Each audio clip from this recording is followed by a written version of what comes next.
What's up, Casey? Sean, what's going on? Hey everyone. Good to be here. Welcome to Dream School, man. Let's dream.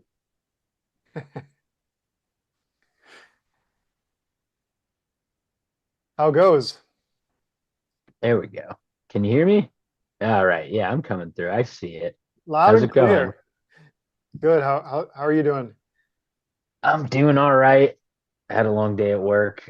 I'm looking at my screen and my camera's up here, so it's a little awkward. My laptop broke. It still works, just the screen isn't like fully attached. I don't know what the hell happened, but it's just old. Some janky laptop, huh? Is this It's the one you're janky. working? Is this the one you're working on your thing on your documentary with? No, no, no, no. Okay. That's like my old tower that I've replaced a few bits and pieces on that can actually handle it. But when I say handle it, I mean still crashes somewhat frequently. But Got it. Got it. How's that coming along? You've been able to been able to make some headway? yeah, I've been plugging away at it, and I added. I've gotten the section about the cops in there pretty good. Um, and I kind of hash out pretty well. I think it comes off pretty well. Every time I show my girlfriend though, she's like, "You could explain this better and make it more clear," which is probably true. But yeah, I I'm excited. I'm excited. It's going to be long. It's going to take a while to finish and it's going to be long because I'm not going to put this much energy into it week after week. Like I do have to start to slow down a little bit and appreciate the rest of the aspects of life. But Got it. Got it. Cool, man. Well, hey, you're doing it. Like, it doesn't have to be perfect the first time. This is your practice run, kind of. yeah, and it's not too serious a topic. It's not like the end all be all. Like I could definitely make more stuff, you know. Definitely, definitely. Um, hey, Ann, Ann's here. What up? I have this new thing. I'm gonna start doing this every single morning. I'm gonna go, yes, yes, yes, yes, every single day. I'm gonna do that throughout the day. I'm gonna start making videos of myself jumping up and down, saying yes, yes, yes, because I have to change my dream a little bit. Got to change my dream up. Well, that was a nice monologue, James. Oh, from Saturday. Yeah, Oh, thank you. Yeah, thank you. That because that was wouldn't have happened if anyone had shown up, right? That's right. Usually I kind of just like hang back and let the group do the talking. So it was kind of cool to like, well, I was a little sad and depressed, like disappointed when I first got there and nobody showed up. But then I was like, all right, well, I guess I'll see what happens if I start yapping for a while. And I almost got a whole full hour of talking. So that was good. That was good. Appreciate you checking it out, Anne. And it was it was very compelling. Something about it was very compelling. Like, um, I couldn't stop listening. Hmm. It was so immediate. So it was very nice. Oh, well, I appreciate the feedback. We've got a new member, everybody. Casey's here. What's up, Casey? How's it going, everyone? See, Does Amy's Welcome. a familiar face, and James, of course. And Yeah. Sean, you're in Benny's group too, right? I am in Benny's group. Yeah, I Okay. didn't recognize you from in there, Uh, but nice to meet you, Casey. Nice to meet you. Hello, Anne. Hi. Are you in Benny's group too? I am, yeah. Yeah. So Casey, Yeah, did this you? is, Oh, go go ahead. ahead. Go ahead, please. No, it's just, I'm like, just all over school now. It's spend my days on school. Hey, It's well, great. you finding value on school? You finding things that you're looking for? Yeah, I like had no idea of like that this like I thought Benny's thing was just like and then I see like everyone in the group and everyone has a school community of their own thing. And it's like, geez. This is Yeah, awesome. that's kind of Benny's thing. He's kind of pushing everybody Yeah. to do a school group, and yeah, yeah. So, are you? So, real quick, are you are you here like primarily just as support, or do you have a particular interest in dreams, or something specific that you want to know about, talk about, learn about? Yeah, I mean the dream stuff does fascinate me. I mean, I have some like dreams I remember from like being a kid that are kind of interesting. And I mentioned to you like I had a family friend who's like a dream therapist, and I just he'd always come over for Thanksgiving, and I just like loved talking to him and stuff. He talking about like symbolism, but I mean, I have a hard time like remembering dreams now, so I think that's a pretty common problem. I was reading some of your stuff like um kind of how to start remembering it.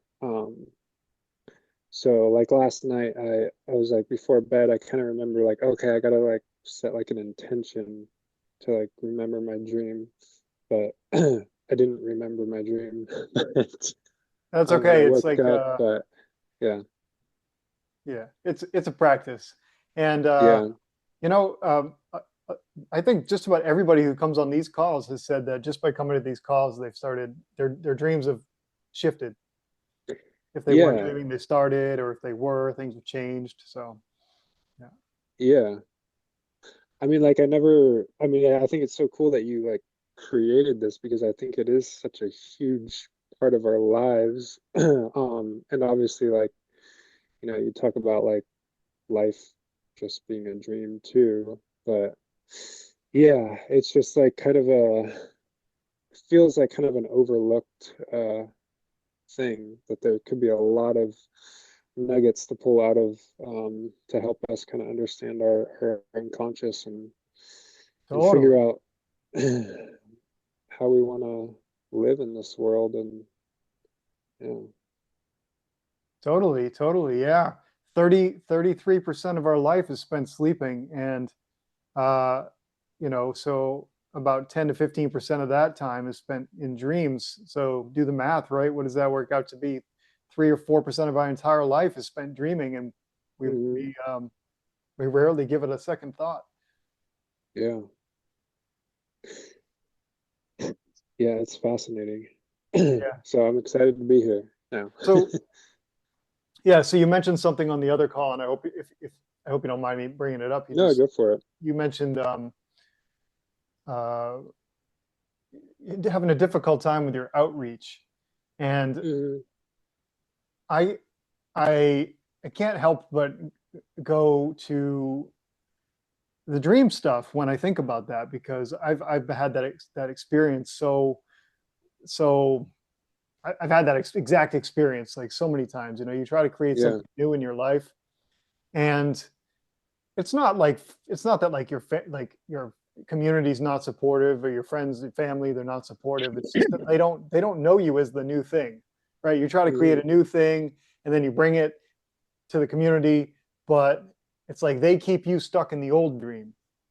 yeah, Not like by like malice, or they don't mean to. It's just that they know you a certain way, and so it's really a really challenging thing to be able to create yourself new in the presence of all of the old.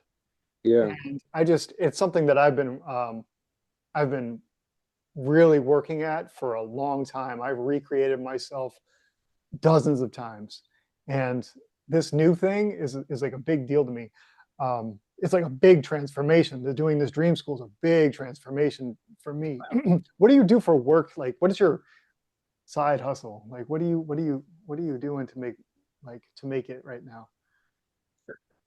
my full-time gig is customer support.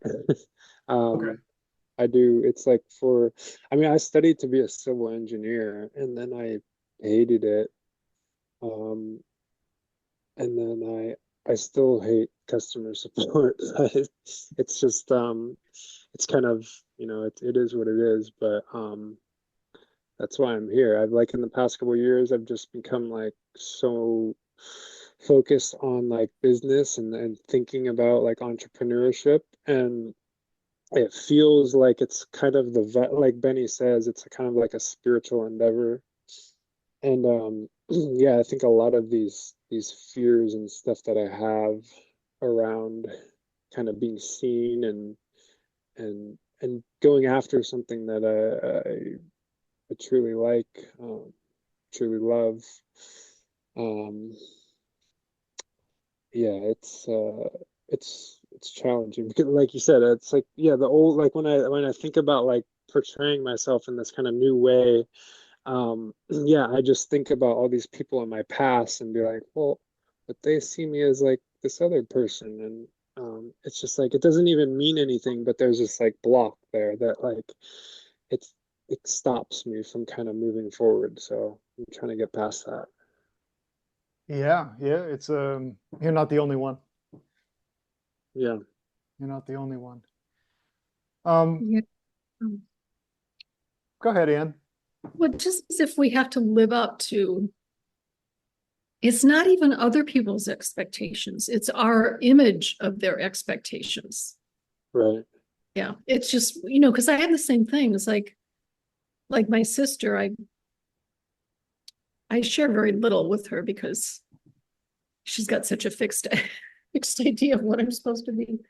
Hmm. And and just other, yeah, I noticed that I filter, I don't talk about Benny's group to some friends because I don't know why, it's weird. I've got an idea of the sort of face I have to present to them or something, which seems kind of screwed up, Yeah. but it's good to push on that boundary, I think. Yeah. I mean, I like I feel like I mean I know that like on the other side of that is like true freedom, but yeah, it's hard. Yeah, yeah, and I'm the same way. I don't share a lot. I share very little with my community, with my family or friends, um, about what I'm doing. Like I want to, like this community that I'm creating. Like everybody on this call right now is from Sovereign Seekers. Y'all are new people in my life. Sometimes we have some people on the call from my previous community, from my family. People in my town are in the group. But yeah, I have a challenging time with other people because they kind of hold you in that fixed um, perception of yourself. And of course, it's all your dream, right? Right. Like you just have to. It's like you in the beginning. There's so much inertia. You really have to double down, triple down on like what you're creating, and like really have to believe it, right? You really have to like make that dream so important, and in order to break free of that expectation of others. Yeah. Yeah. So I sent out a post right before the call started and kind of prompting this kind of question. And I'm just curious if anybody if anybody else can relate, or if they are actually having dreams lately that kind of reflect that idea back to them, where you know you're trying to create something new, but yet you kind of end up in a repetitive pattern. Somebody else just show up. Conrad, what's up? Yes, yes, yes. Hey, sorry, what was the first part of that question that you just asked? Sorry, guys. That's all right. I was just, we were all just kind of talking about uh, when you're trying to create something new, how much inertia there is to overcome when it comes to like the people in your life who know you as a certain way. You're trying to create yourself as something new, and you have this new idea, and then you go to bring it to other people, and they don't see you that way. So it makes it more difficult. And I'm just curious if anybody's actually having any dreams that are that kind of feel like it's keeping them stuck in the same place. I've been having a reoccurring dream that just kind of hit me today. Like I remembered it this morning and it had more significance this morning.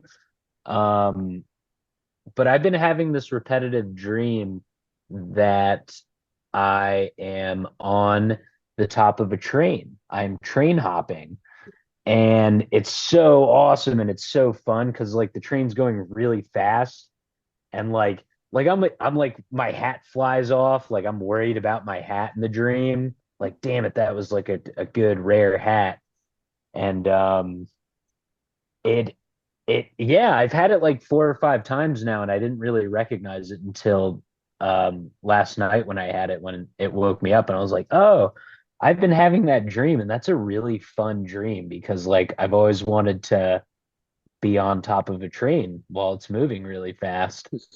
Hell yeah, man! I want to dream hop into your dream sometime. And Dude, yeah, no, we it might be like friggin' Matrix Revolution or situation where we're on top of the truck, you know what I mean? hell yeah, that sounds fun. Tell me real quick about the hat. Tell me why is that hat so important?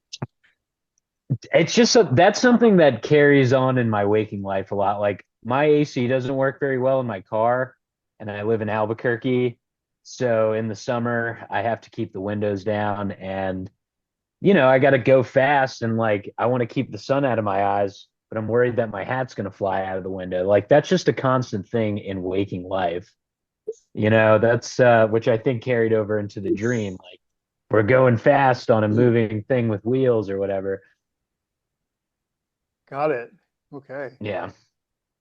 Just trying to picture you with a bonnet on. Ah, You tie it right I, in. Yeah, a little Crocodile Dundee.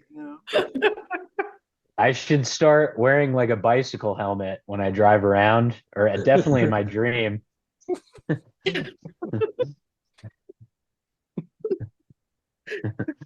It's better than a mask driving alone in the car. Come Oh on. my gosh. People will be like, all right, Song bicycle about helmet. That guy appreciates safety. Oh, probably that really good song about that. Talks about anyway, goes back a few years. You heard a song about driving alone in the car with the mask on? It was about masks in general, and one of the lines was about driving alone in the car with your mask. It still gets me to this day. It's like it's It's crazy. 2025. Why are you still doing that? You still see people like is Albuquerque really woke? Yeah. Yeah. Albuquerque's very woke. It's like half and half, actually. It's like it's like half of it is extremely woke and like, you have to have sex with this man or you're not cool or the other half of it is like you have to vote for Donald Trump or you're not cool. You know what I mean? Like it's crazy. It's crazy. Oh my God. Yep. It's like that where I live too. It's really weird. I thought this place was going to be the most like conservative kind of place that I've ever been, but oh my God, it's like it's so weird. It's like a checkerboard the way that it is. It's like Trump sign, Harris sign, Trump sign, Harris sign, like all the neighbors, and you'd think that so like none of Can them we talk get to like each other. one anarchy flag, one like pirate flag, something that's not these two things. Yeah, But bizarre. Anyway, um, Funny. huh. So do you have any insight into what that dream might be trying to tell you? uh I honestly I want to interpret it as like hop ship and do something crazy and just like completely abandon um everything you thought this was going toward even and hop on a train and go to California and become a woman and no.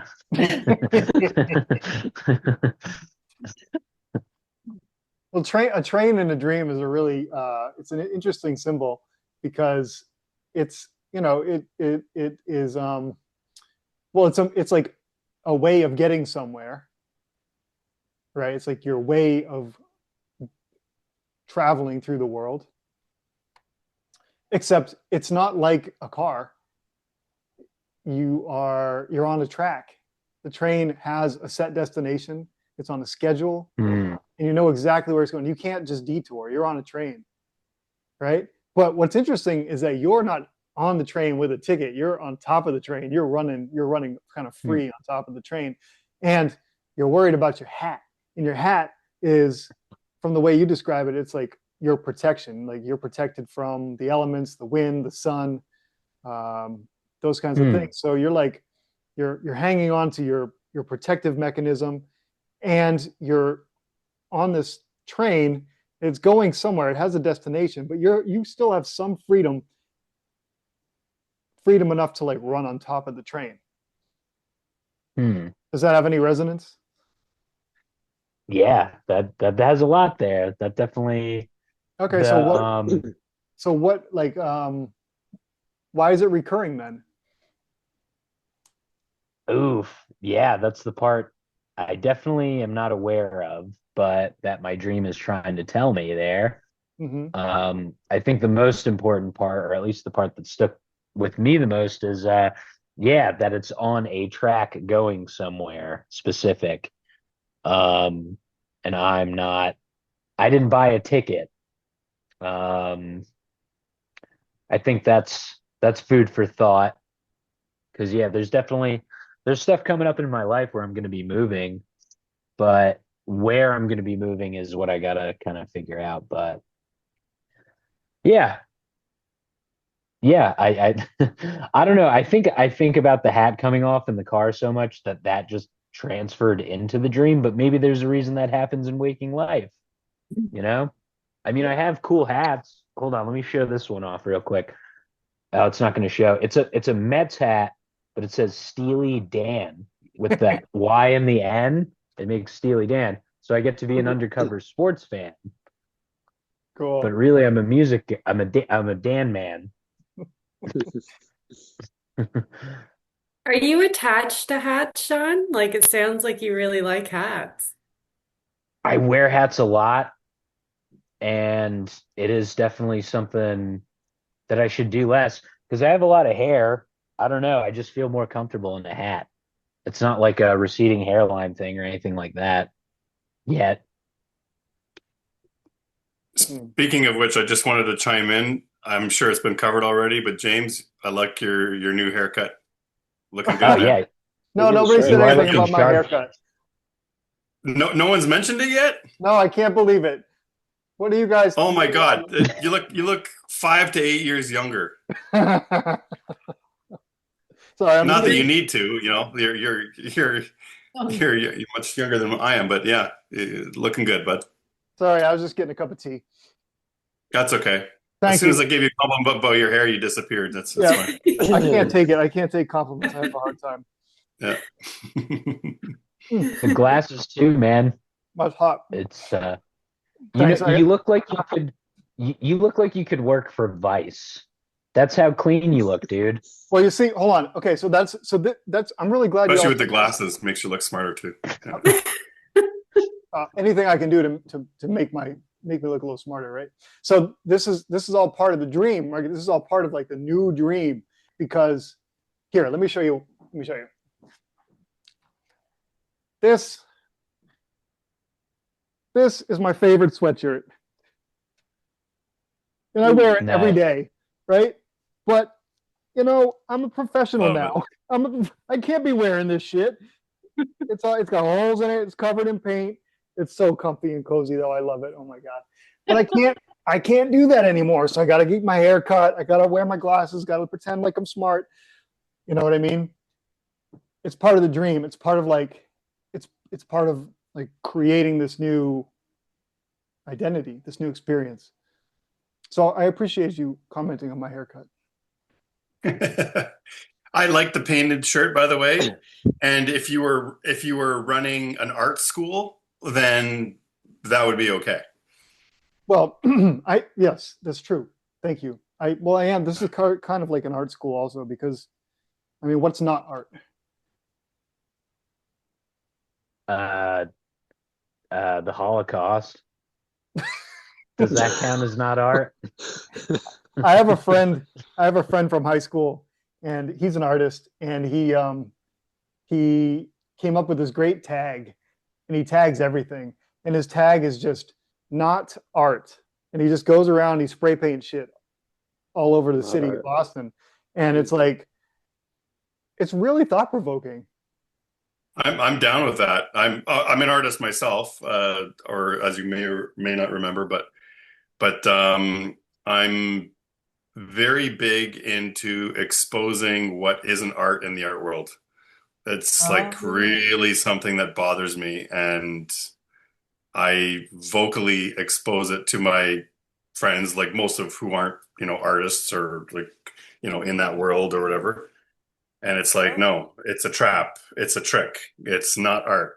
It's it's meant to bring down the level of appreciation in all things, and visual arts is one of them.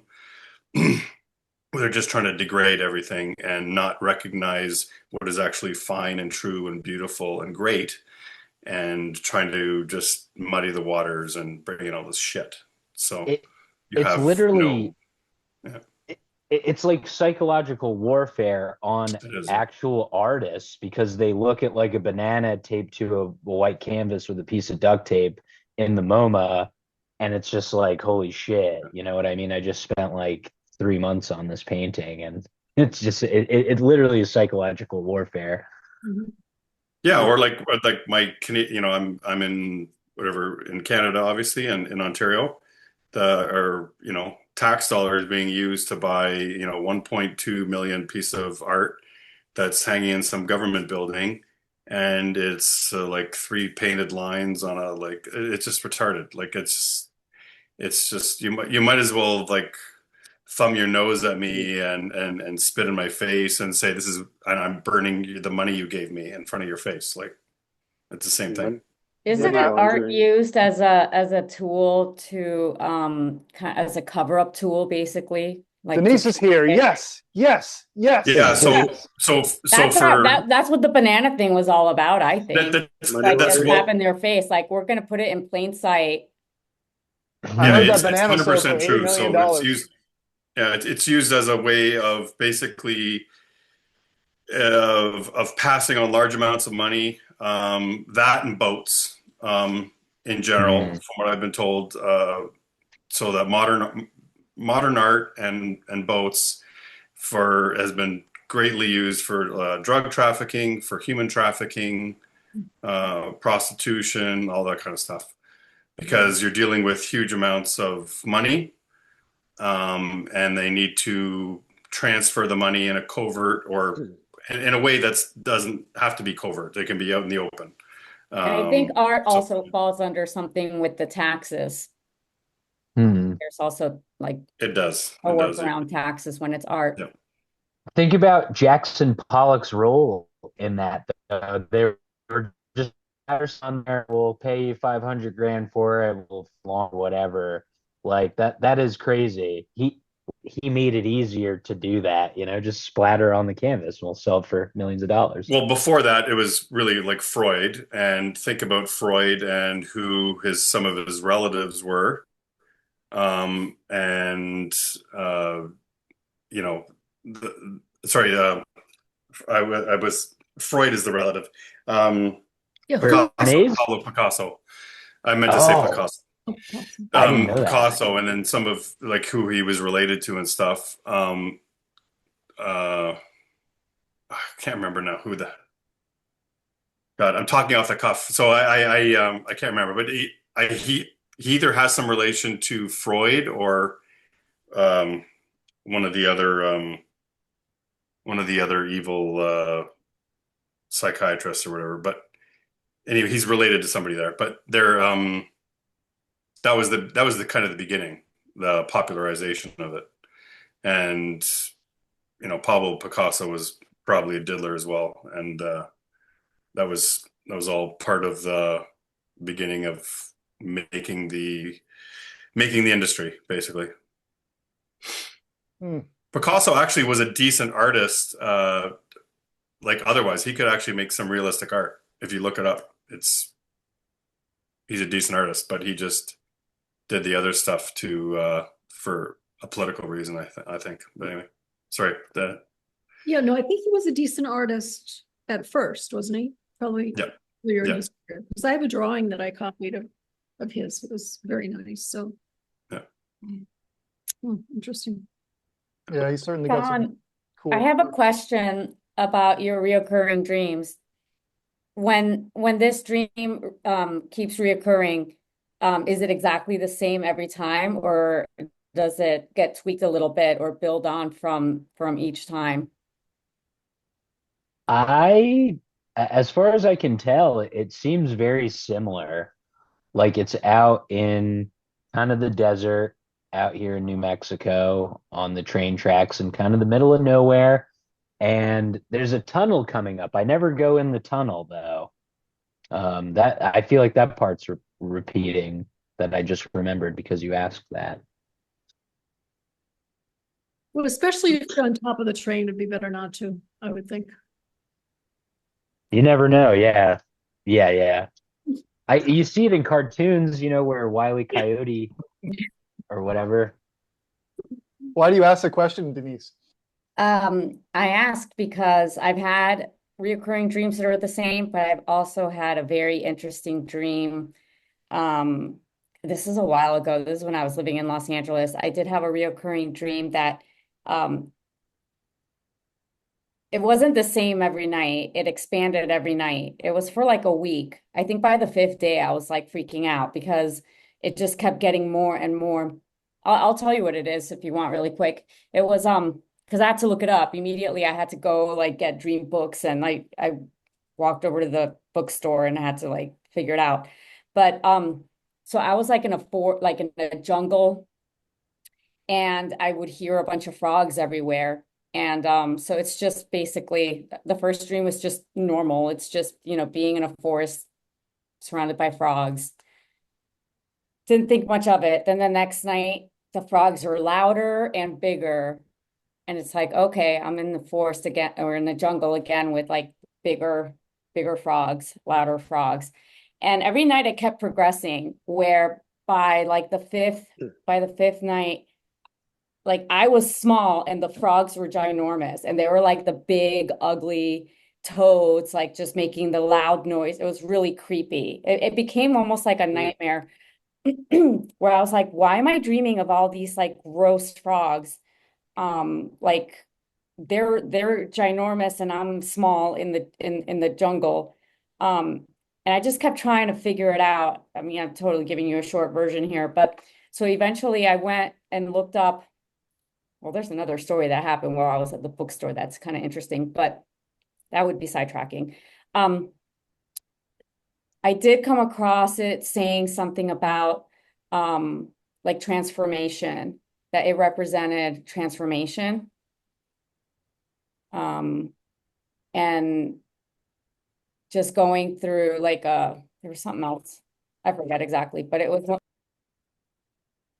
Oh, you muted yourself.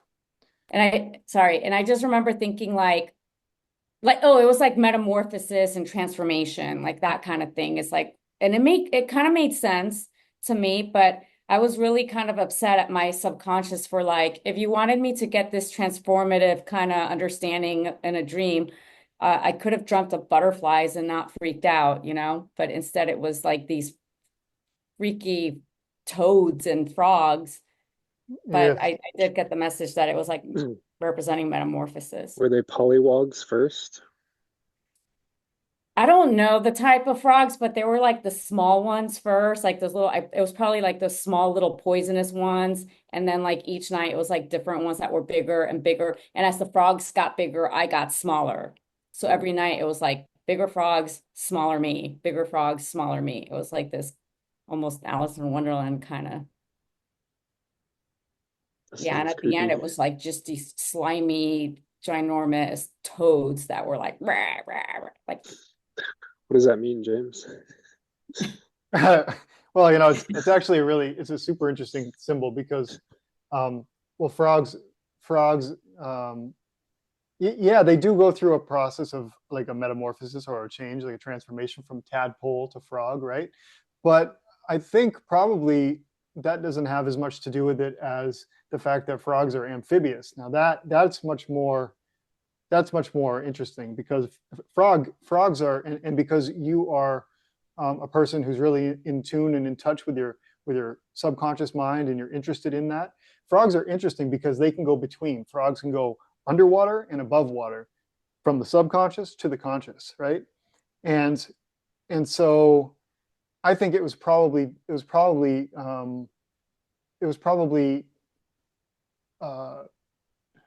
more of an indication of like trying to wake you up to the fact that something about being able to go between the two places. I don't know what was going on in your life at the time, but it was likely something like that going on. This is when I was living. Where you were navigating between these two places. And also, hold on, before you start, frogs, as opposed to butterflies, are totally different. Like a butterfly is more of a symbol of like spirituality, lightness, flight, right? But frogs, they live in the muck, they live in the mud, they live down in the dark and dirty, you know? And so it's like, while they are a transformative symbol, they're more of one that is kind of related with your shadow side, with your darker side, with your, you know what I mean? And so, yep, definitely an interesting symbol, but they're like a go-between and a symbol of transformation, and they represent like darkness and mud and stuff like that. So. This is when I was living in Venice Beach. So it was like dead smack in the middle of my 10-year stint in Los Angeles. In the muck. First in Burbank, then in Venice, then in Toluca Lake. So this is when I was in Venice. So it must have been around 2005, right around there. I mean, yeah, I was in the muck, right? Los Angeles, but I didn't realize it was muck back then. Yeah. Does that resonate a little bit more than the transformation thing, like this like amphibious idea, and then, you know, more of a shadow element than, you know, the spiritual element? I mean, I guess it's, you know, this is so long ago, I don't remember exactly, you know, what was going on.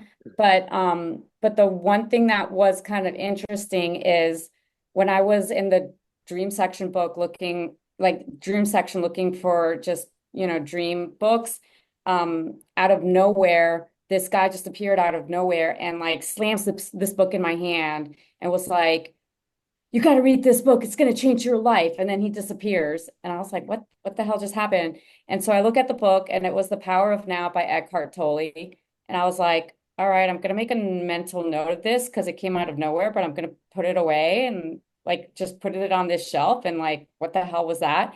And then when I was telling the story to one of my best friends, she's like, "Oh, what book was it?" And I told her, and she goes, "Oh, that's a really good book. You should read that. It's like, it changed my life." Okay. I told my mom that same story, and my mom's like, "Oh, I read that book. It was a really good book. It totally changed my life." And I was like, well, maybe I should go back and get that book. That's weird. So I went, got that book, and it was a great book, and it totally changed my life. Got it. I've been enjoying listening to him. I often like look up Eckhart Tolle on YouTube, like last thing before I go to bed, because I'm generally in a mixed, well, my pattern is to be like super happy and optimistic in the mornings, and the rest of the day is like kind of iffy, just up and down. So like just having like a 10-minute thing from him before I go to bed has been really nice. Yeah, a fun story about that book too was I had that book when I went, I was working in the Bahamas for 3 months, like right after this whole dream thing, and I was reading that book. And Giancarlo Esposito was like one of the stars in that movie, which everybody knows who that is. Maybe not by the name, but he's in everything. So I was just at the beach reading the book, and he stops by and he's like, "What are you reading?" And I'm like, "I'm reading this." And he's like, "Oh, that's a really good book. It really changed my life." So I even had that same encounter with John Carlos. Esposito, who's yeah, kind of funny. A recurring dream in waking life. Yeah. Yeah. Yeah, he was the guy in Breaking Bad, like the bad guy, the Boyos Locos guy. Oh, Anything? Pollo Anyone? Loco, yeah. which one? Yeah. Like Now that you mention that, yeah. I can't That remember was yeah. like which the one. only show I've watched like every single episode. hmm Not really into like TV series, but that was like amazing. I loved it. That's a good show. Me and Sean bonded over Better Call Saul and Breaking Bad. Great shows. Oh my God. Hey, before I just remembered, and maybe this isn't really like a dream. I mean, but it happened. Do you guys remember when the world was going to end in like 2012 or whatever? Yeah. Okay. Mayan So, calendar. yeah. So I went to sleep that night and I wasn't like buying into anything, just a regular day. I was going to wake up the next day. But I like at like 3:30 in the morning, I was sleeping and I jolted up like this. I just out of a complete deep sleep and I just like I was like in this like electric field, just like and I was like I couldn't think. I was just like in it. And I was like, and then I just went back and I was like, what the hell happened? And I went back to sleep. I went to work the next day and I looked up like somehow I came across like people were doing like these mass meditations, like simultaneous meditations, like all around the world Hmm. at that exact time. And it like, I was like, holy shit. Like, I like connected to like the subconscious of like people's minds and it like woke me out of a deep sleep. And I don't know like what to think of it, but it was just like the craziest experience. Like, I don't Wow, know. that's cool. It is cool. I mean, Yeah. I remember that being a very powerful time. Like I did a lot of mass meditations too, and I did a lot of like visualization and things like that. And like after doing so much research and so much digging, I do tend to think and believe that there was a major shift there Yeah. where like the energies, like the cosmic energies like really started coming out, like where the dawn, like I think that first light of the dawn that hits the entire like Milky Way that has like a 26,000 year cycle kind of situation is what expanded everything. But it also goes deep into the yellow cube technology. If people haven't like looked into that, the whole like Project Looking Glass, because Mm. prior to that 2012 scenario, so the yellow cube technology is like this kind of portal thing that people can like meditate with and look into the future. And so apparently a lot of like deep state people, like good, bad, you know, a lot of people could look into things. And so a lot of these like 10, 20, 30-year plans that were being made by, you know, the powers that be, were able to do that by looking into this. But they could never see past 2012. Mm. Like if they try to see past 2012, it was a big whiteout. They couldn't see anything. So that's where I think the rumors of like the world's going to end at 2012 came from. You know, it goes with the whole like calendar year or whatever, but I think the Aztec calendar, but I think it was um a lot of it had to do with all these powerful powerful people not being able to see into the future. And then after 2012, still they didn't have powers to see, but eventually anybody that is evil can't look through this technology anymore. Only like really good light beings can now look into the future. Um, Project Looking Glass or Operation Looking Glass. yes, but it's Mm. like but more specific, the yellow the yellow cube, which is really hard to find on the internet now because so many things have been scrapped from the internet, but there used to be a lot of information. I think Project Camelot, what is that lady? Carrie Cassidy. Yes, she did a whole interview of one of the guys that was able to look into the future with that. And he gives a lot of information. And I just tried looking for this recently and I can't find it anywhere anymore. Hmm. Oh, But it was a fantastic interview where he talks about, like military secret stuff that he knew that they used that for. Do you think it would be, you think you could find something like that in like the InfoWars archives or something like that? Wayback Machine. Yeah, Yeah. Maybe that'd be worth it. Yeah. Like, is it like to like program like our subconscious? Like, what? Everything's to program our subconscious. Yes. Yes. Yes. Yeah. Yes, yes, yes, yes. Yeah. Program your own subconscious. That's what I'm talking about. Uh-huh. I mean, after that experience, I was just like so mind blown. I was like, how I like just it kind of just like made me like much more like I don't know what it's spiritual or whatever like after that point, but just kind of like more tuned into things and like whoa, like What was going on in your life at the time? a lot of stress. Did you have kids yet? No, You got 3 kids now, right? I got 2 kids now, but they're 5 and 3. Oh, okay. All But right. Life that must was have been I'm easy then before kids then. No stress. yeah, well, work was stressful for me, but yeah. Well, hey, the end of the world can be stressful for anybody depending on how seriously they're taking it. So, Yeah, for sure. yeah. Yeah. I just wanted to add there, Casey, that I think I talked about it in a previous Dream School one, but talking about how I really and I've seen a lot of proof on it, even like scientific studies done on it, where just whatever you call it, meditation or prayer or thinking about something or somebody in a mass consciousness way, if you get 150 people thinking about you, praying or whatever you want to call it, it doesn't have to be religious, but many people put it in a religious concept where you're like wishing someone to get better. Let's say they have cancer or they have some disease or whatever, and they're thinking about them. They've done studies on it where it works. That person has a better success rate of like healing and everything. Like all the metrics are like Yeah, there's a measurable result.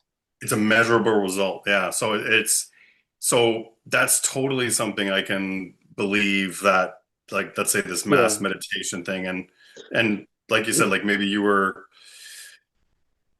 whatever you want to call it, you were in the right band of frequency to receive that message or whatever, but or in the right framework or whatever they were meditating on, maybe I think is more important.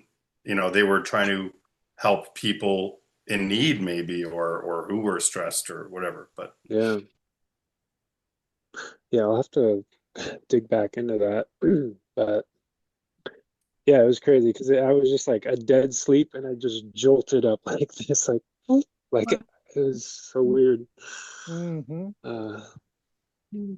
Do you have any any kind of inkling as to what it was, or is it just totally evade your logic?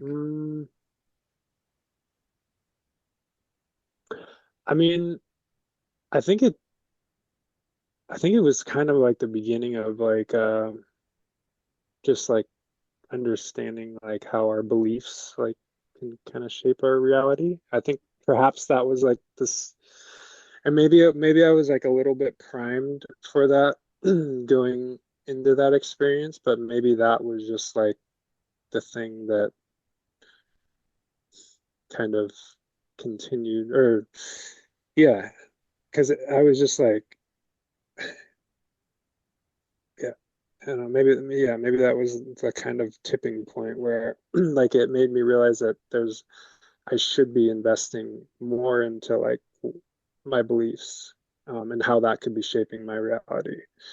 Um, so maybe, but because I mean that's kind of like, and then that's like leading me ultimately to here, it's like, and with this entrepreneurship and stuff, I mean a lot of it is about, and now I'm like working with people in chronic pain, and it's like a lot of that stuff is having to do with beliefs and stuff too.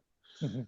Um, When did that start? When did you start making that connection, the pain and the belief? And it was from my own experience, like a year and a half ago when I when I was just like I was like stuck in bed for weeks, like with my back right, right, hurting, immobile, and then I always thought there was something wrong with me. I've since high school, like always thought there was, something wrong with my back.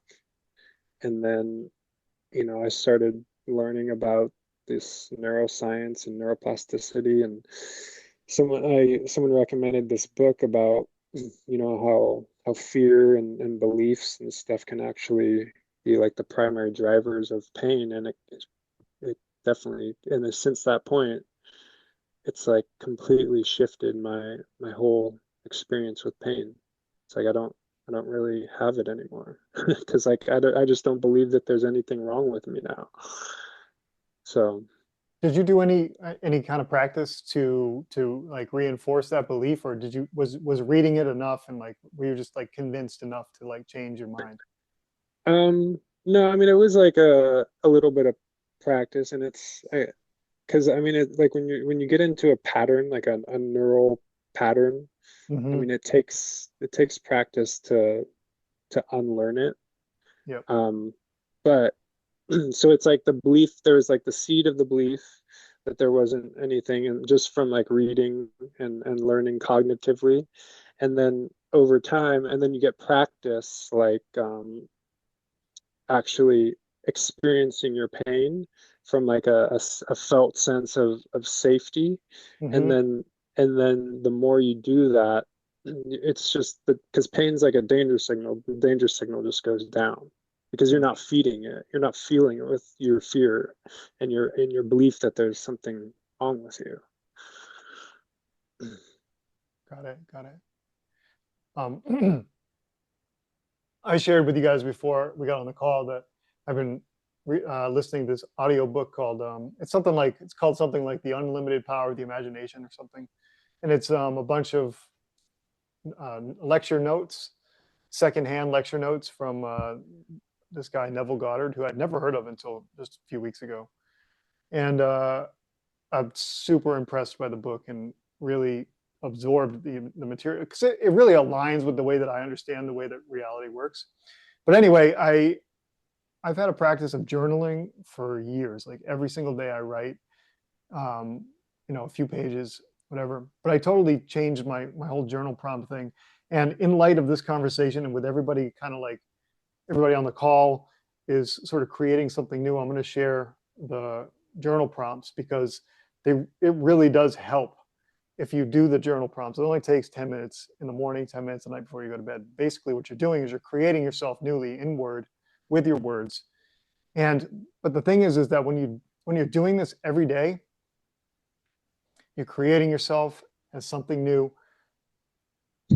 You're going to come up against your old self all the time until you don't anymore. But that's the thing. You just got to keep hammering it. You got to keep hammering it and creating it. And you can't let that vision go. And that goes for everything. I mean, it goes for if you have chronic back pain or if you want to become an artist like I wanted 2 years ago. That's how I became an artist. Was I just said, all right, you know what? Fuck it. I'm an artist now. After years of denying myself that truth. Like I remember like I dropped out of high school when I was 16, and I knew then that I was going to be an artist like one day, and then I just put it off and I put it off and I put it off and I put it off, and I mostly just forgot about it until a couple of years ago, and I said, you know what, all right, COVID happened, and I'm like, I'm not going to, what am I waiting for at this point? So I just declared it, and then I started just taking actions in my life that were that were aligned with the actions of someone who was a painter, or an artist. And then, like just a couple of days ago, I took my first solo show down from this gallery here in town. So anyway, I'm really interested in this topic and how it relates to dream school, dreaming, conscious reality creation, conscious dream creation. And I'll share the journal prompts with you all if you're interested, or share them in the school community, because it's definitely going to be a huge part of what I'm offering in the school. Anyway, I feel like I'm rambling now. Would you want to give us an example, or would you rather wait and do it in the community? Sure, I can give you an example. Let's see, where is my journal template? Right here. So basically, my morning practice is clearing the channel, right? Which is like a brain dump. I don't know if any of you are doing brain dumps. I've done a brain dump every single day for like years. And what I've come to notice is that like I'm living in a repetitive dream. Like my brain dump is the same thing over and over again, and I'm just creating the same garbage, really. And so I have a brain dump, which is good. You still got to get the crap out. And then the next part of it is the self-concept repatterning. So it's basically like, who are you choosing to be today? Who are you going to be? What's your chosen created self today? And that's like, what's your way of being? How are you showing up in the world? Right? Today I showed up, like I wanted to show up today with like more positivity. That's what the yes is. Yes. That's what the, haircut, wearing glasses, that's what that is. Like I wanted to show up different. And then the third part is living from the end. Like, what is your final destination? Where do you see yourself going? Like, you need to literally put yourself in that place in your imagination every single day, even if it's just for a minute, just 1 minute. Put yourself there, feel the feelings of what it's like to be that person. And then the last part is just locking in the state, creating some kind of a reminder for yourself just for the day to bring you back to the way of being that you created for yourself in the morning. And then there's the nighttime practice too. But I derived all these practices from reading this book. That's the thing about a lot of these books. I love them. They're amazing, but they're not very practical. So you need to like really kind of go through them and like make practices from them.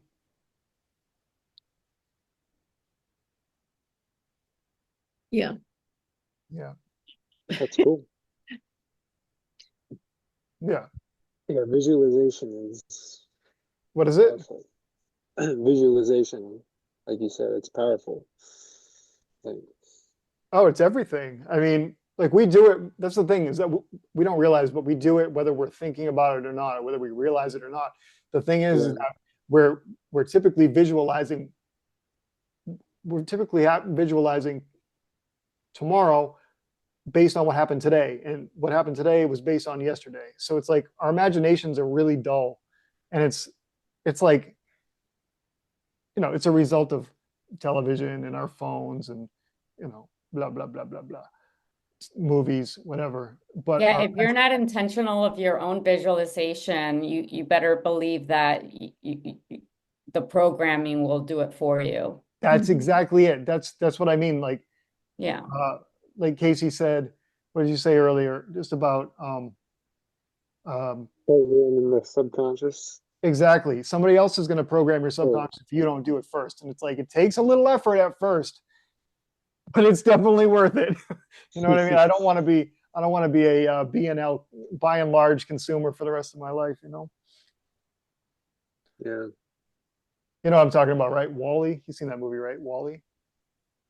It's been a while. The cartoon, right? Oh, it's such a great movie. All these. Yeah, it's so good. I need to these- watch it again. Yeah. Is it just called Wall-E? Wall-E, like the letter E. Oh, that one. Yes. Freaking robot Pixar thing. Yeah. Yeah, Yes. That was it had its own messaging in there too about whatever global climate change and all that shit. But yeah, Yeah, but Sure. the garbage thing was yeah, it was cool. yeah, yeah, yeah. It's one of my favorites for sure. It's a good one. I've been meditating in the morning almost every day, very close to every day. Every once in a while, I mess up, but in the morning, just for like not a long time, maybe 10 or 15 minutes. And you know, I had this expectation that, well, you've been doing this for a year now. Why have you not increased your ability to just hold the mind quiet? And sometimes I think I have a little bit, but really it's like it's a window on how I'm swept away by this flurry of this and the flurry of that. And like I like, for a few seconds, it's like I hold it still and it's wonderful. It's like, oh, this isn't so hard. And then all of a sudden I'm off to what's happening this afternoon or what happened yesterday or who I'm resentful toward, or any number, hundreds of things. But yet very repetitive. It's like, this window onto this. Like, oh my gosh, I'm bashing myself, or I'm getting bashed around internally like this every freaking day, Anyway, it's good to have a window on it, a way to document it, track it, not be so 100% immersed. What are you referring to when you say a window? Or Well, like the meditation is almost like a window, because I'm sitting. I mean, sometimes I use mala beads and sometimes not, or sometimes I just try to anchor to my breathing. Sure. And like if you have, it's like if you have a little anchor point, it can be like a window. That's what I meant, a window. Got it. Yeah, I mean, well, you might be using meditation. You might be thinking that you're using meditation to get a certain outcome, and it may be giving you something entirely different. Yeah. Right. You might be thinking that meditation is going to quiet your mind, and maybe it never will. However, it is giving you a perspective of your own self that, don't forget, most people don't have that perspective of themselves. Yeah. No, I mean, I think it's possible to have this chatterbox going on your whole life and not even be so immersed in it, you're not even aware there is one. Right, exactly.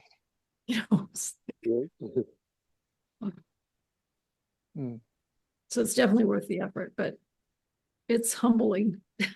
It's like, oh my gosh. Yeah. Sure, I'm controlled by now, but I don't. Yeah, some days are better than others, right? Yeah, absolutely. I've done like 3 or 4 or 5, I think 4 10-day silent retreats, That's amazing. They're amazing. Have you ever been doing a Vipassana retreat, Anne? I've never have, no. Oh my God. If you can, I would absolutely do. Put your house on the market, go to Vipassana. It'll be sold when you get back. But holy shit, what an amazing retreat. And what an opportunity to be able to just be with yourself and like take such great care of yourself and be taken care of, and work and be concerned with nothing other than just like the void, right? I one time I practiced Anapana. Anapana is just paying attention to the sensation of breath passing from your into your nose and out your nose. One time I was able to focus on that sensation for 1 hour without my mind straying. I've never been able to do it again. It was the most incredible.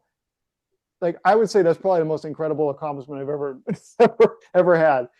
But like, this is the first time I've ever told anybody about it. But like, wow, what a thing to be able to keep your mind focused for that long on such a small thing. Pretty amazing. Wow. Yeah.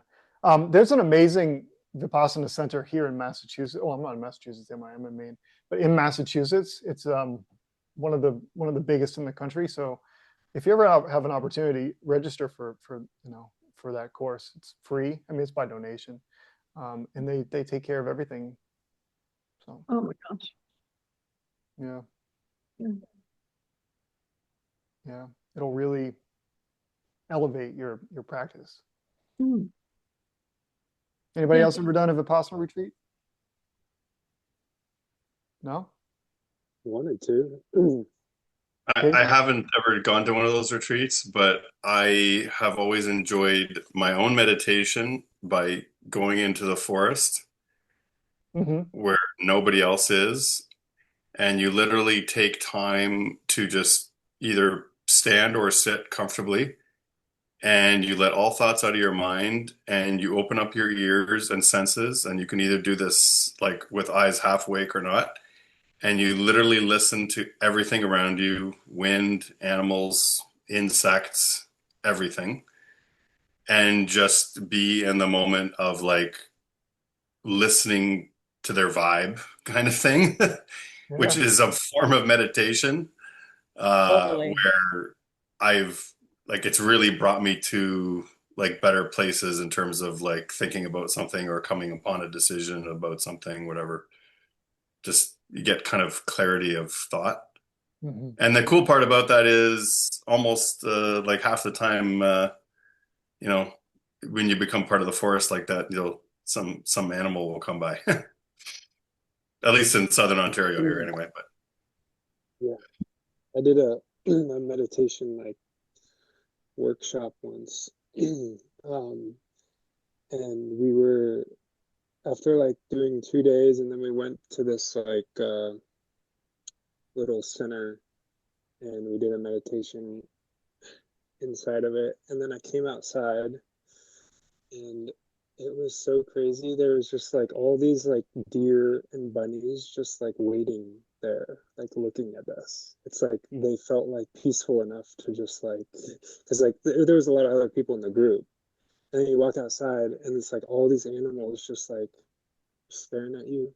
Just like we were walking right next to them, like they weren't scared at all. It was the craziest thing. and that was because you were sending out warm thoughts, warm messages, positive thoughts, calm, Yeah, positive, loving, right? yeah, exactly. Yeah. Yeah, I talked about that on a previous one as well with with about a hunter actually, but uh, uh, getting close to animals by actually sending out the thought of "I love you," Hmm. Mm-hmm. like intentionally sending this thought out. But need to use it for nefarious purposes, but it definitely works because. I think it's more about not your message that you're sending out to the animals, but it's more about the pheromones and vibrations you have that they're receiving. I think Yeah, they're more in tune with, I mean, it's just like bees, like, it's not because they're your mind readers, they smell your pheromones, right? Whether you're excited and fearful, they'll be attracted to that, right? Or agitated by it. Sorry. So it's the same with animals. They're going off those like vibrations and pheromones and many other things maybe that we don't know about yet or can't fully describe. yeah, yeah. It's crazy how that all works. Mm. Hey Max, when did you come in? I guess like, I don't know, 10, 20 minutes ago, something like that. Maybe 25 minutes. But Really? it's great. I come in here, you guys are having the deepest conversation. It's crazy. Oh, welcome. James, you're the one that let him in. Oh, no, you all just let yourselves in. I don't have to do anything. Oh, okay. Oh, Yeah, nice. yeah. No, I saw you here a few minutes ago. I just didn't realize that when you came in, and I think we lost Sean too, right? Did we lose Sean? Yeah, he said he had to go in the chat. Oh, okay, gotcha. Yeah, I came in when Casey was talking, and you guys were talking about the mind or the pain. Uh, Oh, wow. Okay. Yeah, really interesting stuff. Definitely. Yeah, I mean belief and yeah, then I don't know. I'm not going to recap what everyone was talking about, but it's so interesting. I could. Yeah. No, that's cool. How's your creation coming along? Good. Yeah, good so far. I bought an oven, so I got a portable oven that I can use at a pop-up one of these days. So that's exciting, something to play with. Um, and it's cool. It's you guys are talking about hanging out with the animals. I try to get myself in a good vibe situation because we got all these bunnies that come out in my backyard.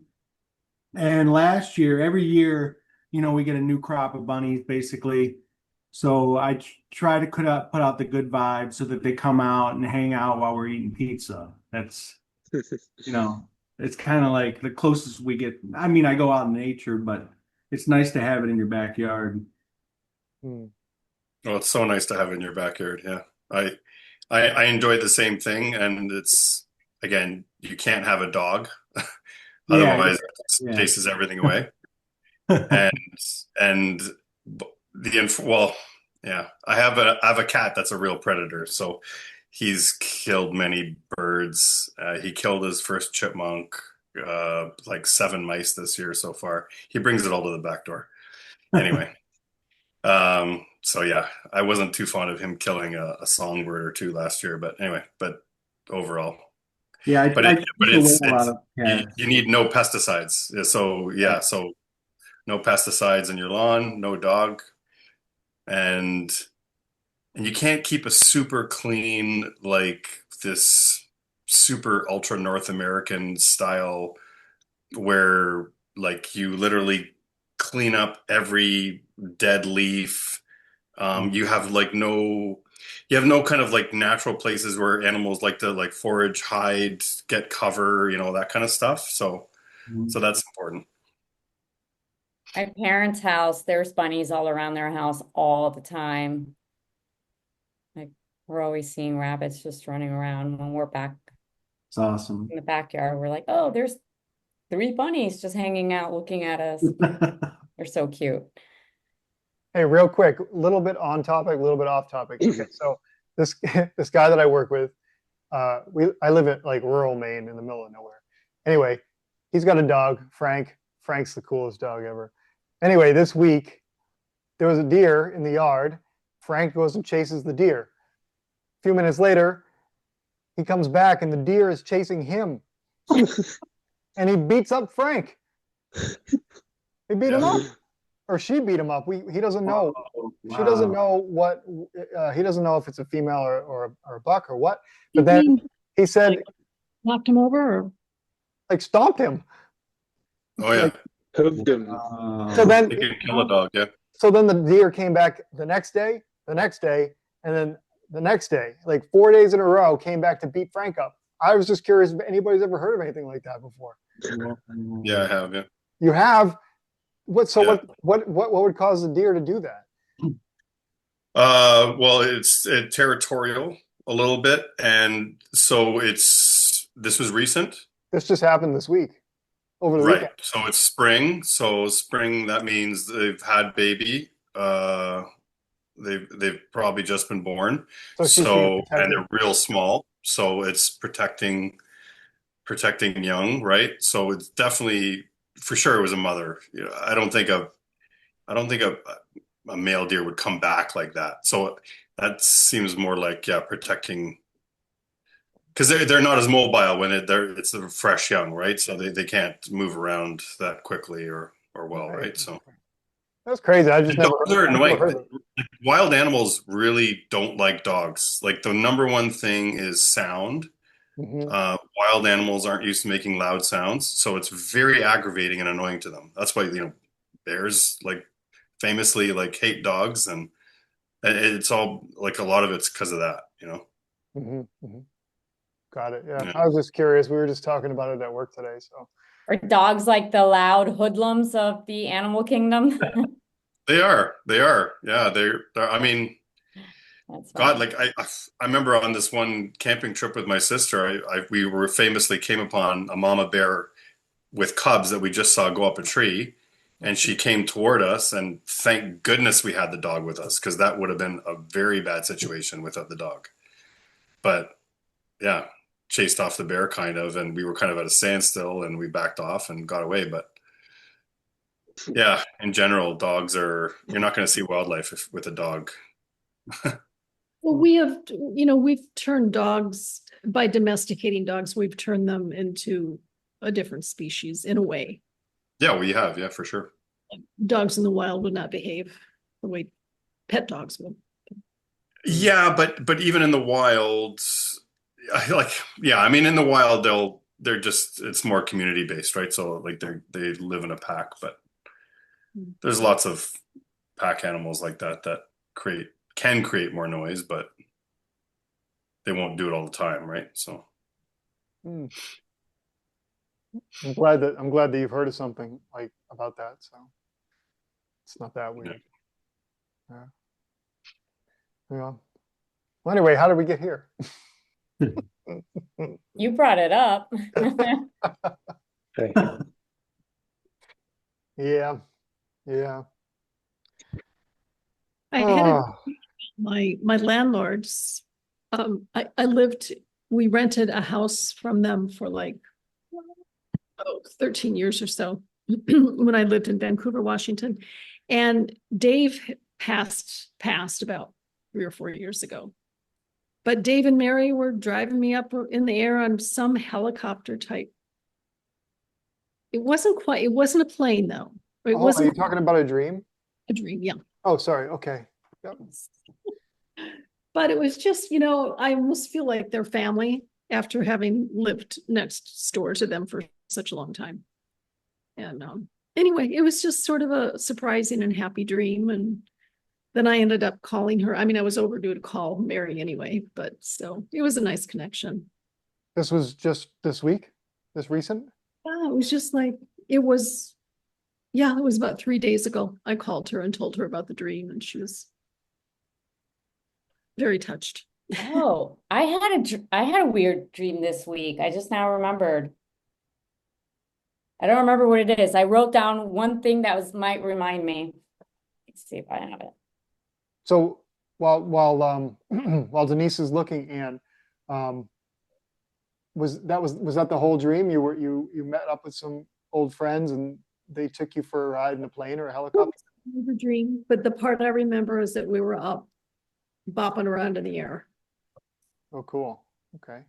And it was a nice energy. I mean, Dave could be nasty, but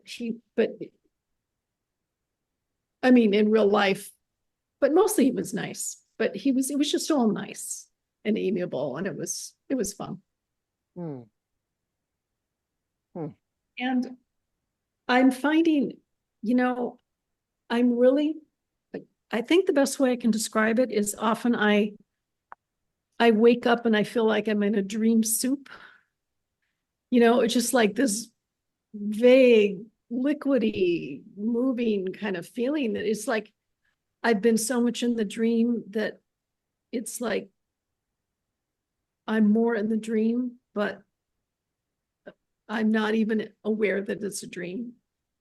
In that transition to, oh, this was a dream you were in. And it just felt like just so immersed. But still, even though I do have my piece of paper and my pen right on the night table, I've not gotten to the point where I can take my hand and like put down anything that helps. It's just a feeling. So hopefully that will change. I mean, some dreams on occasion I have are extremely specific and vivid, but hasn't been for a while. It's been, like just that little flash with Mary and Dave. That was like, wow, I remember that clearly. Yeah, yeah. That's funny that you say it that way, because that's been my experience all week. It's been like dream soup, and I've been really resistant to write my dreams down, mostly because I spent a week away from home. I was house sitting, dog sitting, and so I spent the and I wasn't super comfortable and whatever. But Yeah, that's my experience too. It's like dream soup. I have like, 3, 4, 5 dreams in a night, and I wake up and they're all in there swimming around like friggin' alphabet soup, and I can't make sense of any of them. So that's like a perfect way to describe it. I love it. And if you can get your hands on that pen and paper, just literally scribble dream soup, right? Even if it's every single night, you just dream soup. I swear to God, after a couple of days, it will change. It'll become clear, and you'll know what's in the soup. Yeah. James, are you like getting to a point where you can like remember your dream every day? I remember multiple dreams every night. Yep. Right now. Right now. Yep. Well, speaking of the whole dream soup thing, yeah, I remember this dream. Like, I remember being conscious that I'm dreaming. So I was like, oh, I'm dreaming. I have to remember this. And I was just way too tired to write it down. But I forced myself to scribble something. And the next day I looked at it and I still kind of like vaguely remembered it. And now I look at it and I'm like, yeah, I remember even less. But I wrote down radiation satellite bomb. So yeah, I saw like a radiation satellite kind of bomb. I don't remember much about it. I remember like it was a very impactful dream. No pun intended there, but Well, those are big impactful words, even if you don't have any context to put them. Radiation, yeah. I satellite. do kind of vaguely remember like and I think I put that's why it's radiation, because I do remember seeing like a green kind of visual, like satellite kind of it was like green and kind of satellite like, and it was like probably a ticking bomb, and I don't remember who had the power over it or something. I don't know. I don't remember much. I just remember it was weird. Have you been like watching the news or watching, No, but I did watch like within the last week or two, within like the last 2 weeks or so, I saw that Oppenheimer movie. Oh yeah, yeah, yeah. I haven't seen it, but yeah, I get the gist. Yeah. Yeah, Yeah. I just saw Oppenheimer, so that could have, bomb implications. Yeah. And it is radiation. I don't know. Yeah. I wish I could remember more. Yeah. Well, maybe it'll come back to you. You can. Maybe it was a flashback to the Chinese spy balloon story, which I always think was actually a failed satellite just dropping out of orbit. Oh, Yeah. NASA is the largest user of helium in the entire world.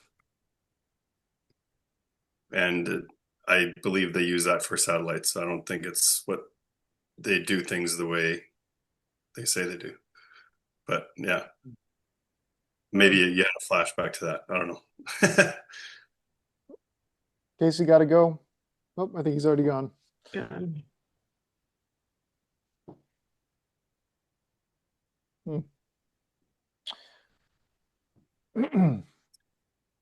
Well, yeah, that's like I said, those are some big words. Satellite, radiation bomb, and and you have a question about who is controlling them. yeah, I don't remember much about the dream at all, but I just do kind of remember like a random little visual of it being green. Yep. Yep. Was there anything like that in the Oppenheimer movie? Was there any like? Nothing green in Oppenheimer.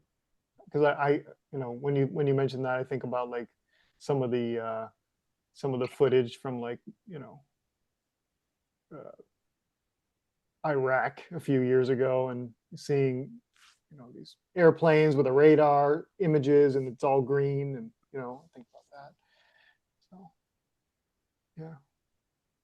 What was the is there like an emotional quality that you can? I think I knew that it was like bad. Like if this went off, like it would just destroy the entire planet. Mhm. It wasn't just like one section. It was just like we're toast.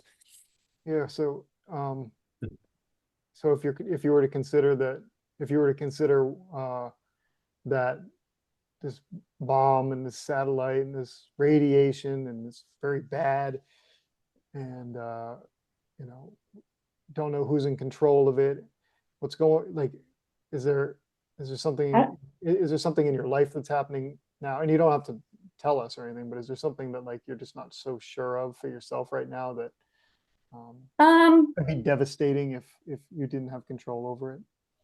I mean, what I have been thinking lately, maybe since this or like, I don't know, what I've been thinking lately is like, we have no idea what's going on, what's going to happen. And, what's the point of even really following up and knowing if we can't do much about it? And if there is something catastrophic that's going to happen, why would I want to survive that? Like, just take me out. Take me out with whatever's going on. Like, who cares? Yeah, I mean, I've personally been battling that kind of like this futility idea recently too, of like, building this business and just trying, trying, like, why am I trying? What's the point of anything? Right, Let's right. all just get taken out. No, I'm kidding. That's probably what they want. That's just to give up. There you go, Amy. That's a great point. So we got to keep going harder. Yeah. Yeah. Thank you for saying that, Amy. That's so true. I do want that state of despair where it's hardly worth doing anything. But I know I've been watching a fair amount of Catherine Austin Fitz recently, and she's just so practical and has such a financial brain, which I totally don't. But I mean, just she makes the point that we are funding what's happening by having our money in the big banks and by using credit cards, especially from the big banks. And so many people do that without a clue that, oh, what's the problem with that? But we could, if enough people withdrew their money and their support of those banks and credit cards, it would defund them. Yeah. And I think that's the cycle is having the knowledge of all this and wanting to totally break free from it all. But then what? How do you do that by yourself? Like, how do you just do that on your own? How do you just do it? Well, you join a community of people that are really trying to establish an off-grid or maybe less grid dependent type life. But that's no guarantee of anything either. I mean, those people could be targeted as a group. Right. And then what? You're with like a new village or group or whatever. It's still there's always going to be conflict, even with that. There's always going to be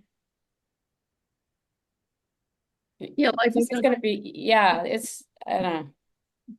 I guess I'm going through a funk. You're trying to create something new right now, Denise. This is part of it. We when we try to create something new, we try to create ourselves newly. There's a part of us that comes in and goes, "Fuck no, you're not doing that. No, you're staying where you want to. You're staying where you are, where you're comfortable. Even if you're doing something that fundamentally you don't want to do, it's like you're like, I'm done with that belief system. No, there's still a part of you that pulls you back and says, what's the point? It's futile. The world's fucked.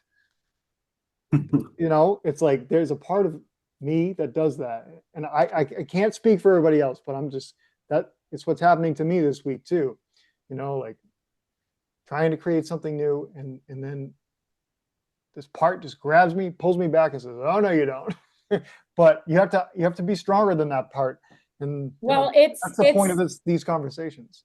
Well, that's just it though. It's like I would totally love to just be this one creative part and go all in on that. But living in this reality, there's other factors that don't necessarily allow that.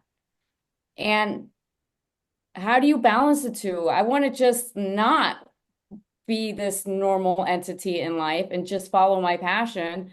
But then how?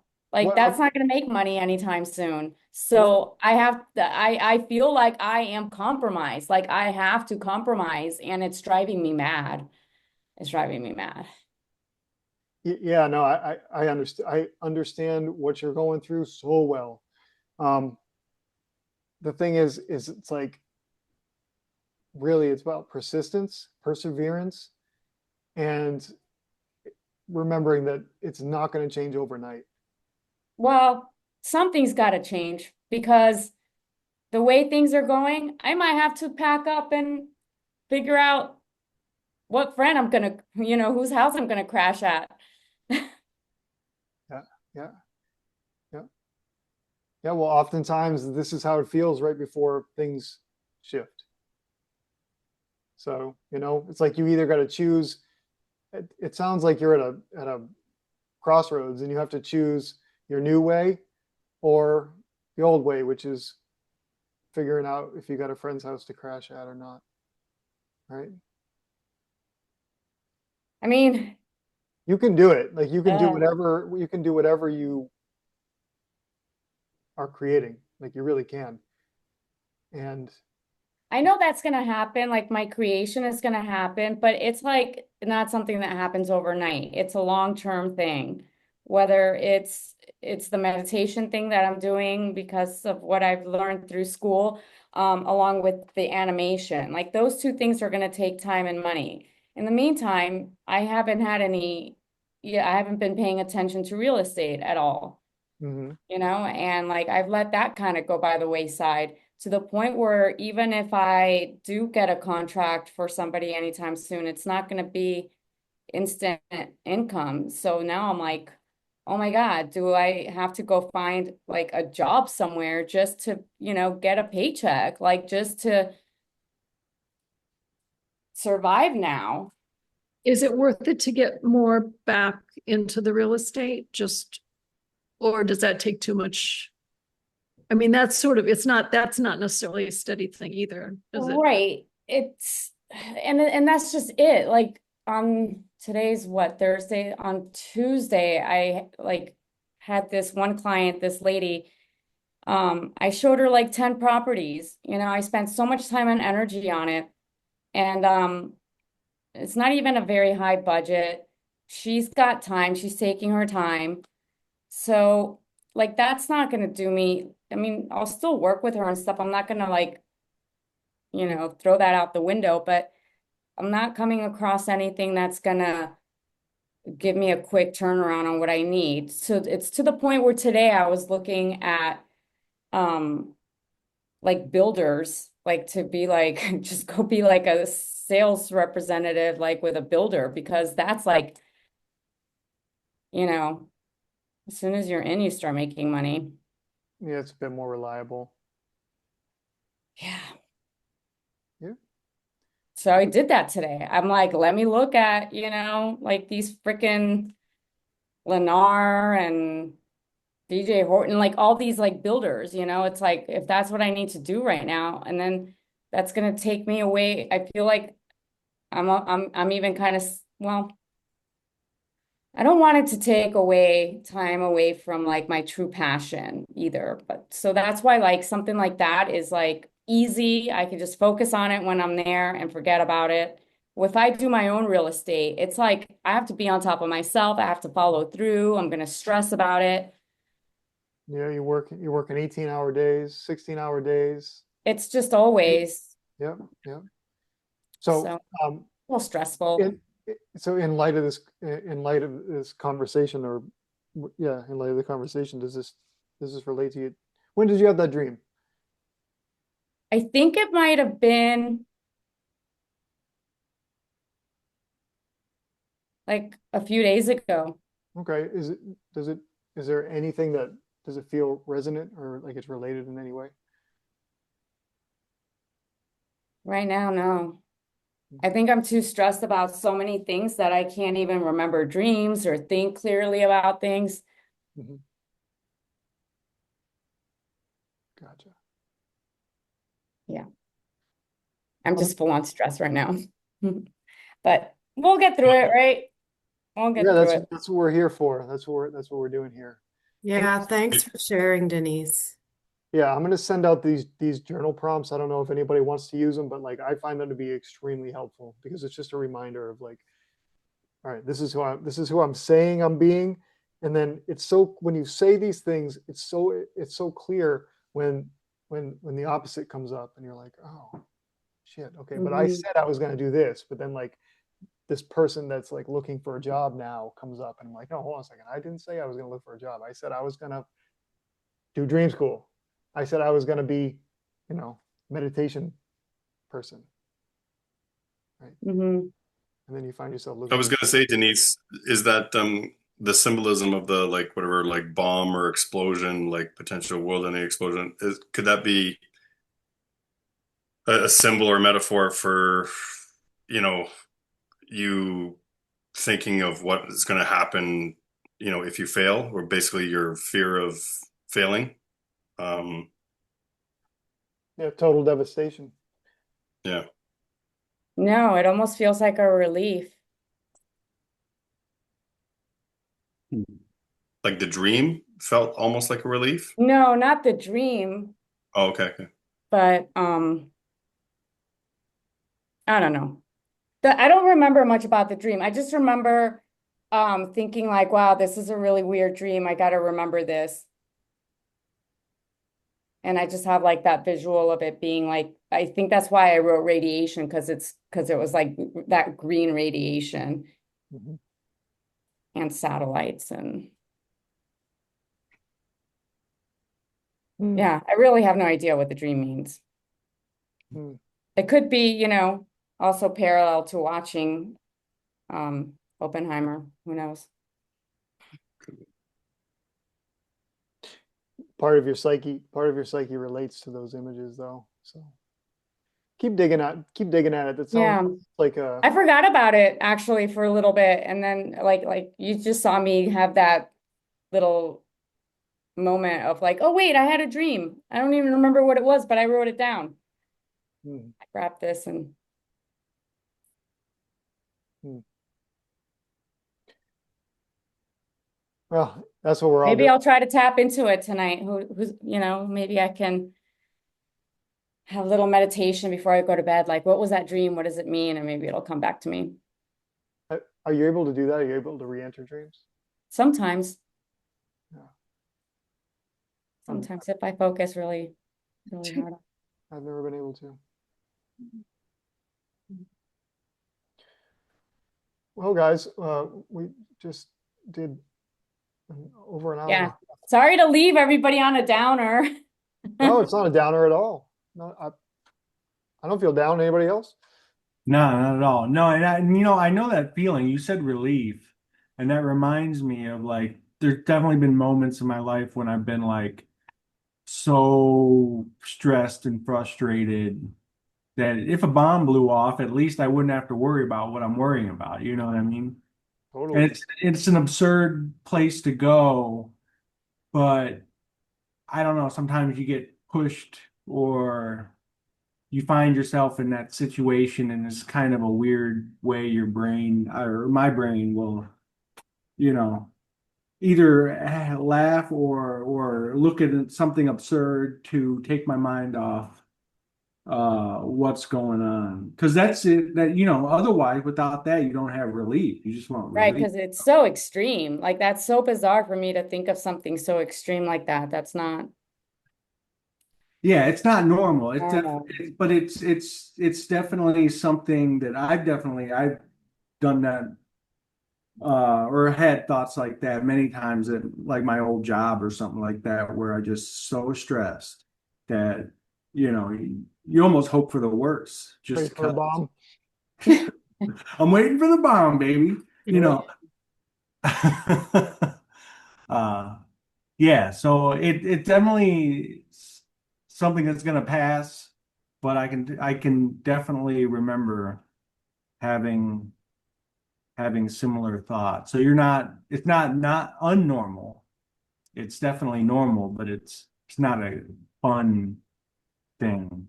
Process. It's just unusual for you, Denise. It's not like, yeah. Well, I will do this a lot, you know, highs and lows. Yeah. Sure. But it's not negative. So the fact that you're able to talk about it and work your way through it with us, even to whatever small degree, that's positive. Thank you. Yeah, it's positive, and you can take positivity from that, right? Because you can actually elucidate to some degree your thinking on it or your worries or whatever, and that only helps alleviate it. Because in the end, if you look back in your life at very stressful moments of your life, you really examine it and you think about how stressed you were. Now, looking back on it afterward, almost 100% of the time, I was way too stressed about it or way too upset about it, or it wasn't that as important as you thought it was, or like to whatever degree we just tend to negatively exaggerate things in our mind. It's a defense mechanism, you know.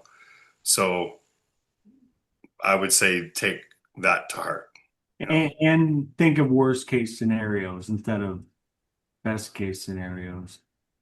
But also, Anne was talking about was Catherine Austin Fitts. So one thing I always like that Catherine Austin Fitts says that I think about it in moments where it feels futile or like, oh, I can't do all this, you know, and survive this,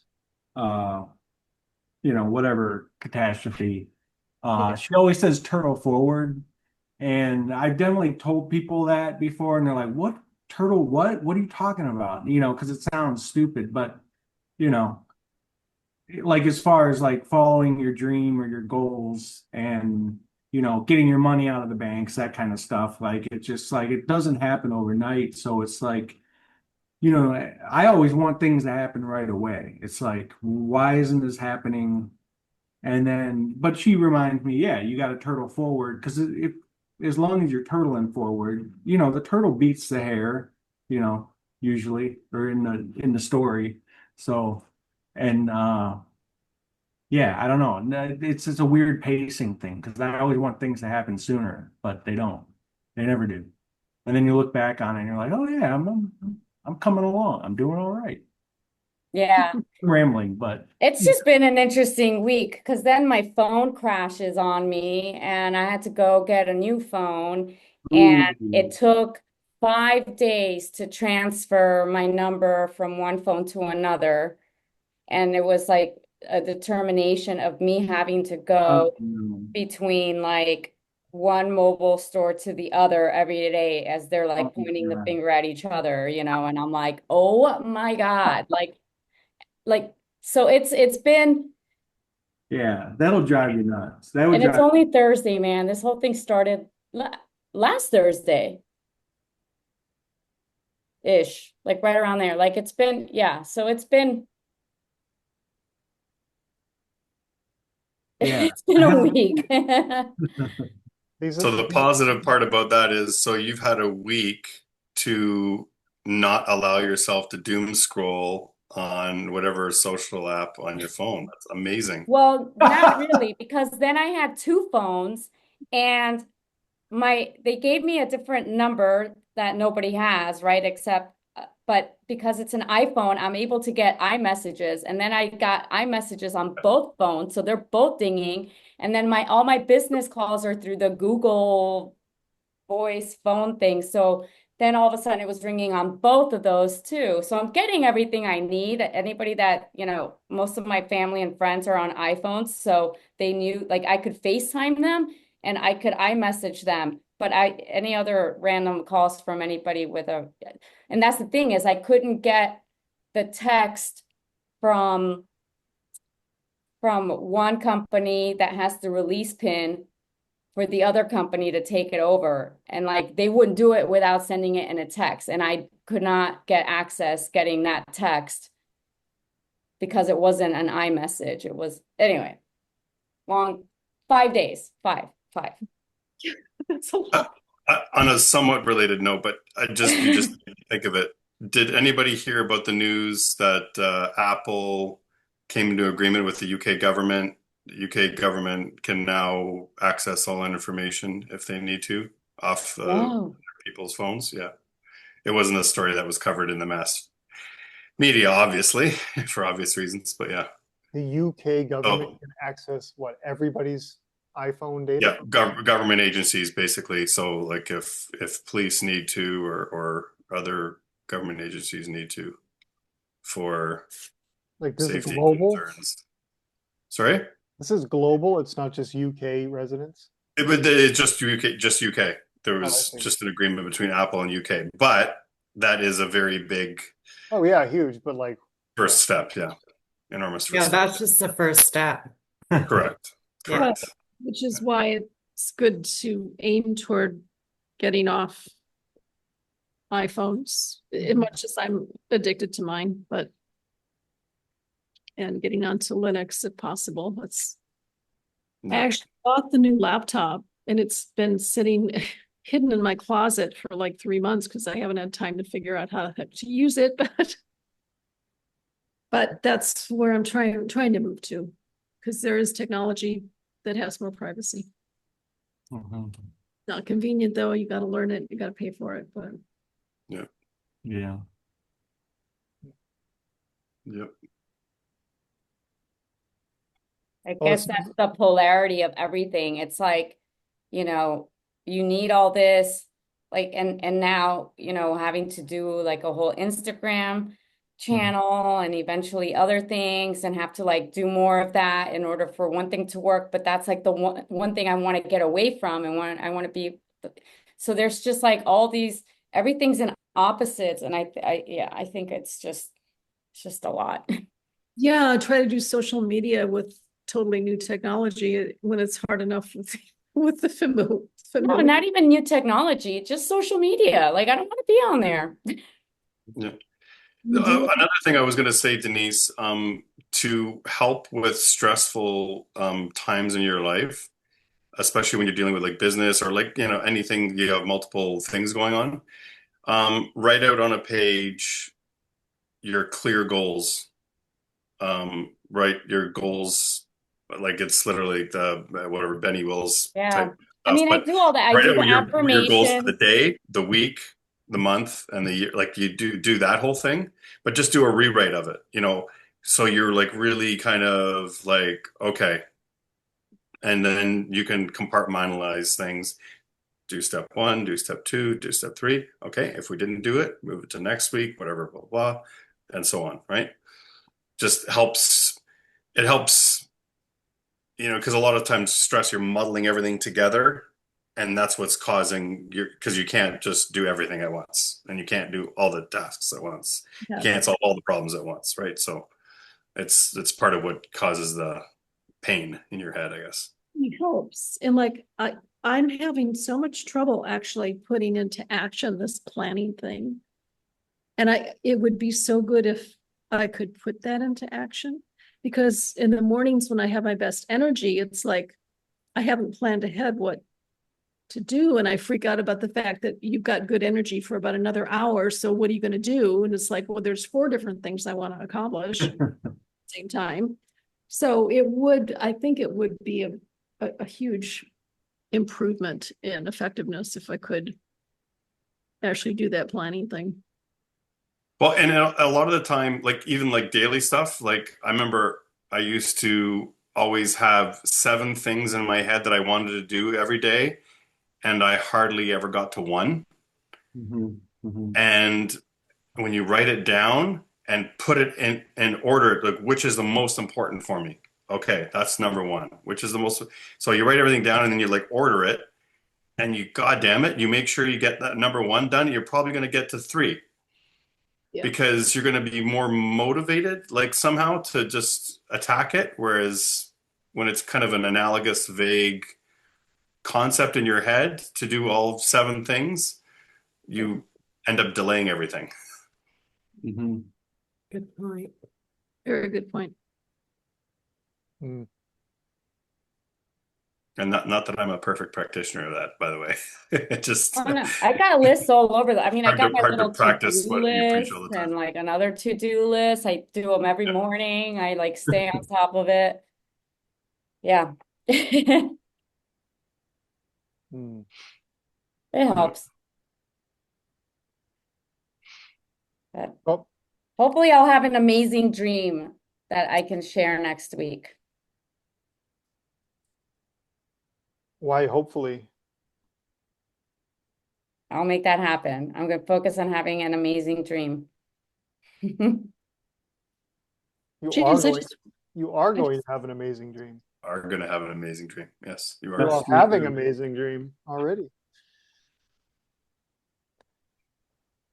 This is what happens, though. I mean, this, like literally, when you try to change your dream, which is what you're doing. You're trying to change up your dream.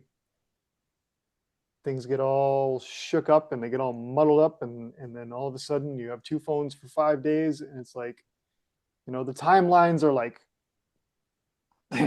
they're static, and then all this craziness happens. It's what happens. You have to hold that vision of what you're doing. You have to hold that vision, and it will smooth out. That timeline will smooth out, and then all of a sudden, boom, you'll be on a new timeline. You'll be in a new dream. Do I sound crazy? No, not at all. Okay, all right, just checking. Just checking. So keep at it. Just like keep that vision, and make that like Comrade said, write it down again. Get even clearer on your vision. Imagine that destination. Imagine that scenario, the experience, yourself. Imagine yourself clearer and clearer and clearer. Keep reiterating. And you have to expect that there's going to be some distortion, that there's going to be some like Yeah, that's static. it probably a sign that you're on to something, Exactly. Mm-hmm. that you're headed in the right direction. Yeah, it's exhausting, but yeah, I get that sense too. Yeah, it is exhausting, Denise. I feel the same. But it will be worth it. I feel it. Even the feeling of exhaustion is part of your dream. You're creating the exhaustion. Just, I know it's crazy a little bit, but you are. When you say it's exhausting, yeah, I understand that your experience of it is exhausting. And if you say it out loud, you're creating more exhaustion. Yeah, it's like when you say you're tired all the time, you are going to get more tired. You're going to be more tired all the time. Totally correct. Absolutely correct. When you say I have lots of energy, I feel like I still have lots of energy. Yes, Yeah. yes, yes, yes. Be like the marathon runner who's saying, I'm stronger and I'm faster than these guys. I'm going to win this race. I focus on abundance every day. That's like one of the words that I must think in my head like over 150 times a day. Like I'm just like, looking at everything around me that I'm grateful for. And I always go to bed with gratitude, and I'm always thinking of abundance. I appreciate you guys all, definitely. It's reminding me of all the things that I am doing, that I am practicing, that I stay on top of. It's just it's been an interesting 6 months. It's amazing that you're able to hold that idea of abundance in your mind and check in with it so however many times every single day. And there's got to be some incongruency in your life somewhere that cancels it out. Right? Something that you say to yourself and you've been saying to yourself for so long that kind of cancels it out, that you're not quite aware of. Like, Okay. you know what I mean? So just keep your ears open and you'll find it. You'll find it. There'll be something in there that's canceling that out. You'll accept something that you shouldn't, because it's incongruent with that way of being. Okay. take a look at these prompts that I think Okay. I think they will help you to find that little what's the word? Sniff it out. You'll find that incongruency.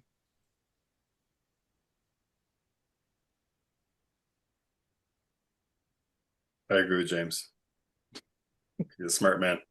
And I got a sweet haircut. All right. On that note, He doesn't just look smart. He is smart. You do have a smart look going. cool. Well, next week I'll wear my blazer. I might even shave completely.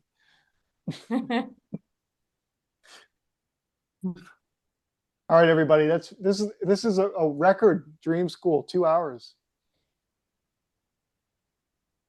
Yeah, wow.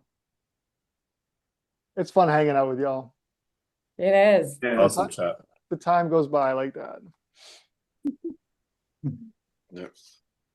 See some of you on Saturday, maybe. Otherwise, we'll see you throughout the week and definitely on Thursday. Yeah. Thanks for sharing that vulnerable message. Which one? Like your Saturday solo journey. Just oh shoot, yeah. so vulnerable. It was so yeah. I forgot to say, yeah, that was amazing. Yeah. Oh, thank you guys. Yeah. I really appreciate it. It's Yeah. it was kind of fun to do. Like I was scared for a minute, but then I was like, well, screw it. We'll just go. So. No, We're that's all awesome. jumping hurdles. Yeah, exactly. Well, part of me hopes that nobody will show up on Saturday so I can do it again. Anyway. You just said that out loud. We'll see. I'll try it as hard as I can. I'll try as hard as I can. But the thing is, I said hopefully no one will show up, so probably it'll be a full house. Anyway. Adventures with linguistics. Yeah. Thanks, guys. Thanks, everybody. Good night, everybody. Sweet dreams. Sweet Good night, dreams. guys. There you go. Good night, everybody. Big dreams. Sweet dreams. Yeah.